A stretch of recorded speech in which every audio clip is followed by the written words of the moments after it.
The last step that we have in Anderson's stage model process of public policy is policy evaluation. And his definition is concerned with trying to determine the effects or consequences of actual public policies. And this really, in many respects, might be the job that many of you will have after you get your degrees. So the question is, who's involved in actually trying to determine the effects or consequences of public policies? And we can take a look at people both inside and outside of government.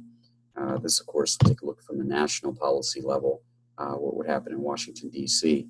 Congress is integrally involved in assessing and evaluating public policies and how they work.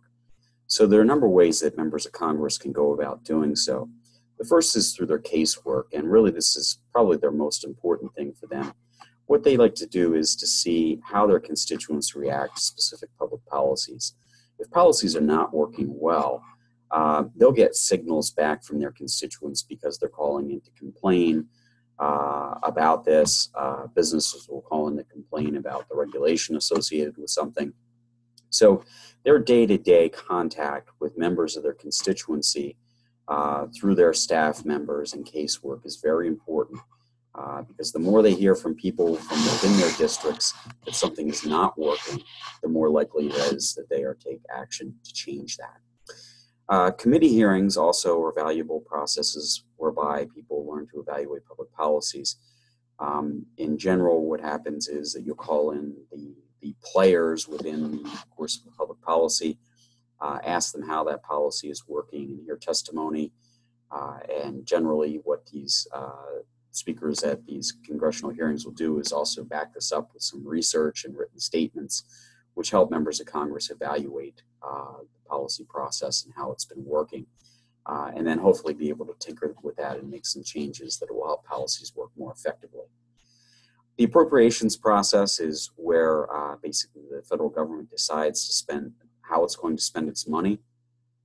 In addition to what we would call kind of the policy committees that we just talked about with committee hearings. During the appropriations process, the federal government has to determine how it's going to spend its money. By doing so, it takes a look at where it spent its money and how effectively that money has been spent. And part of that involves evaluating how public policy has been working. Presidential nominations also offer the opportunity for Congress to be able to interrogate members of the administration and how they might more effectively execute public policy issues. What do they believe about public policies that exist? What needs to be done to make them more effective? And those can also oftentimes be used as ways to send signals back and forth between Congress and the administration on ways the policy might be a bit more effective. And then finally, we mentioned in the last, in a couple of sections ago about the great kind of policy studies that are done either by committee staff or things by the Congressional Research Service, whereby they try to understand what's happened with public policy and then provide some feedback on how these policies could be better maintained. So Congress is very integral to this. They collect information through a various set of processes, and then there's a number of decision-making structures that they engage in order to be able to get more effective policy. We can also take a look at things within the context of the executive branch.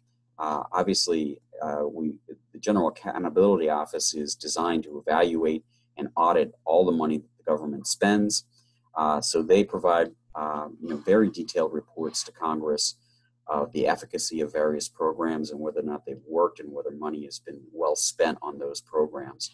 So those GAO reports are very important for members of Congress and the executive branch understanding how policies work. Presidents can also set up commissions to study issues that are of great importance to them. So, for example, President Bush, we talked about, he had a Social Security Commission that was set up to evaluate ways that we may make the system solvent in the long term. And not surprisingly, that commission was relatively partisan and produced the solution that he wanted.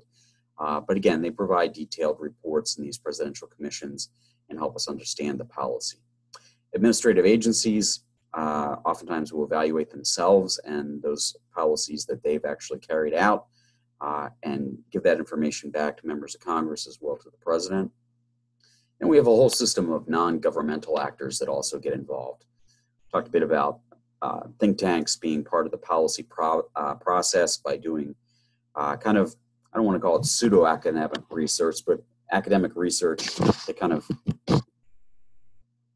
many respects toes an ideological line but backs it up with facts. Those reports are very important to members of Congress.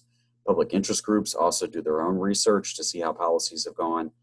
And believe it or not, academics actually have some input into this, particularly in the field of public administration, which much more than political science is interested in actually looking at the operation of public policies and ways to make them better.